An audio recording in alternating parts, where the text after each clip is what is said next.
Stop me if you've heard this before. You want to go on a cruise, but you also want to save some money. Yeah, I think that's everybody. And today, I've got 8 easy ways to save money on a roller Caribbean cruise up next.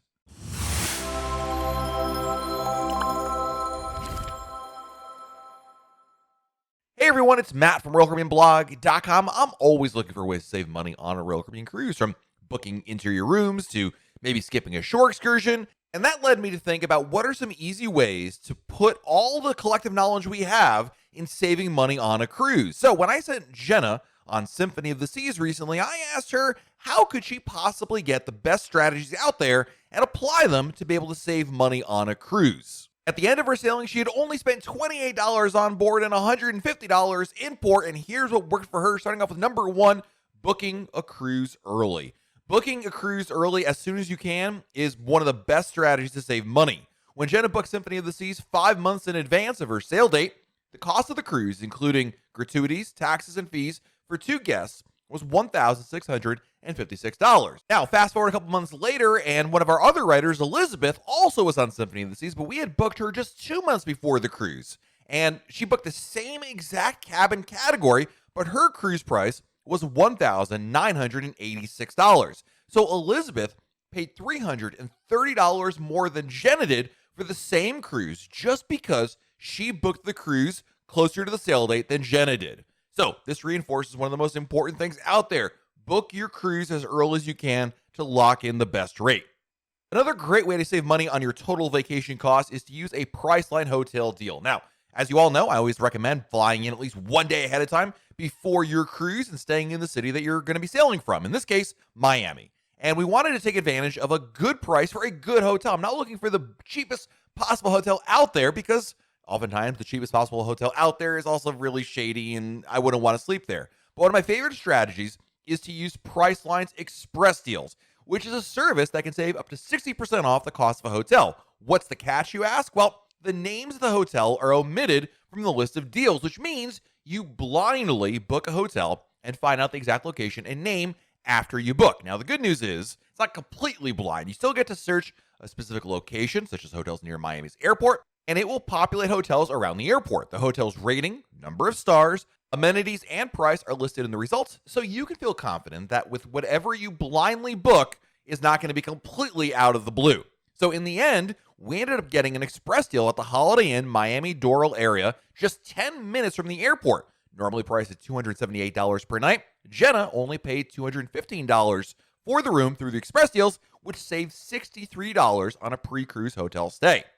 The number 3 money-saving tip for a cruise is to stay in an inside cabin. Now, this should come as no surprise that an inside cabin is going to cost you probably less than other types of cabins on a cruise. When Jenna sailed on Liberty of the Seas in January, we had her in an $870 per night suite, and that was amazing, no doubt about it, but that's the exception, not the rule. Needless to say, booking an interior cabin on Symphony of the Seas was a money-saving idea, because it's nothing fancy, but it has everything that you need for the week. A king-size bed, couch, desk, vanity area, 2 closets, a wardrobe, mini fridge, and private bathroom. Cruising in an interior cabin instead of an ocean view, balcony, or even a suite saved hundreds of dollars on the cruise. And since they're sailing on such a big ship like Symphony of the Seas, how much time would they really spend in the cabin to begin with? Another cabin strategy for saving money is to book a guarantee cabin. So not only did Jenna book an inside cabin on a recent cruise, but we saved even more money for her by booking a guarantee inside cabin. Guarantee cabins are when you let Royal Caribbean choose your stateroom location instead of picking it for yourself. While this doesn't offer much control over where in the ship you'll be located, it can be a great money-saving hack for cruisers on a budget. In fact, there's even a chance you can get upgraded to a better room if your guaranteed cabin category sells out. It'll never be below the category you book, but it could be, although I'd admit probably unlikely, for it to be above it. Although Jenna didn't receive any type of upgraded cabin, she was assigned to an inside cabin on deck 11 forward and had no complaints about the stateroom's amenities, size, or location. By booking a guaranteed cabin over choosing her own cabin, she saved $97. Our next tip is to plan port days on your own.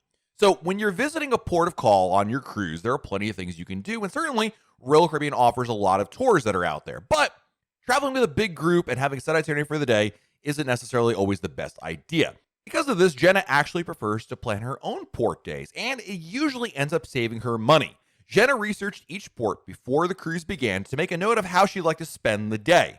On her recent cruise, they went to Roatan, Costa Maya, Cozumel, and Perfect Day at Coco Key. Here's what Jenna did and how much money she spent in each port. In Roatan, she hired a private driver from Baden Tours for $46 per person plus lunch for $7 per person. In Costa Maya, she spent the day at Jamie's at the Blue Reef for $56 per person plus an $8 taxi.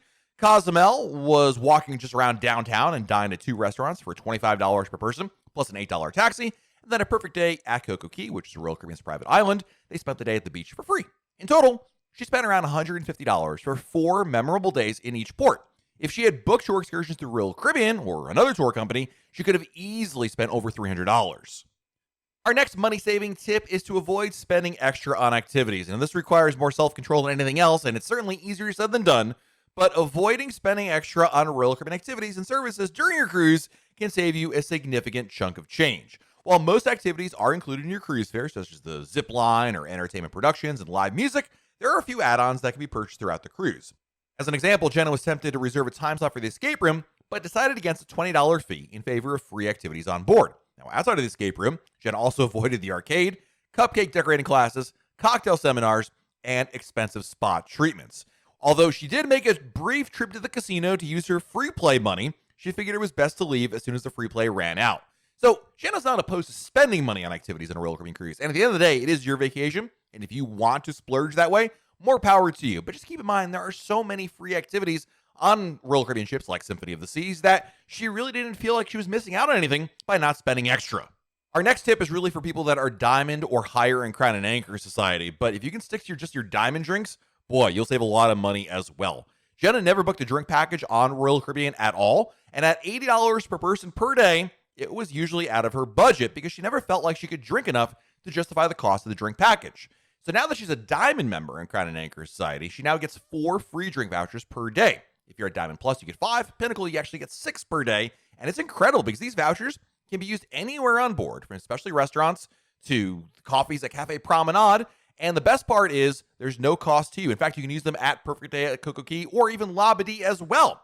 Jenna found the 4 drinks per day to be sufficient for her drinking needs, but there were a few times she considered going over her daily limit by ordering another cocktail or 2. At $14 each, though, she decided against it and stuck to the complimentary beverages instead. Now, of course, you're on vacation, and if you're not a Diamond member, you're not getting free drinks on board the ship in terms of alcohol or whatnot. That being said, whether or not a drink package makes sense, why don't you check out the video that Elizabeth did talking about this, because she tried it out for herself on the exact same cruise, and you can find that video right over here. All right, moving on. We've got the specialty restaurants for lunch instead of dinner. One of the most surefire ways to save money on a Royal Caribbean cruise is to eat primarily at complimentary dining venues. From the Windjammer to the main dining room and everywhere in between, there's more than enough food included in your cruise fare. Now, that being said, it's really great to go to Royal Caribbean specialty restaurants, but they can add up quickly in costs.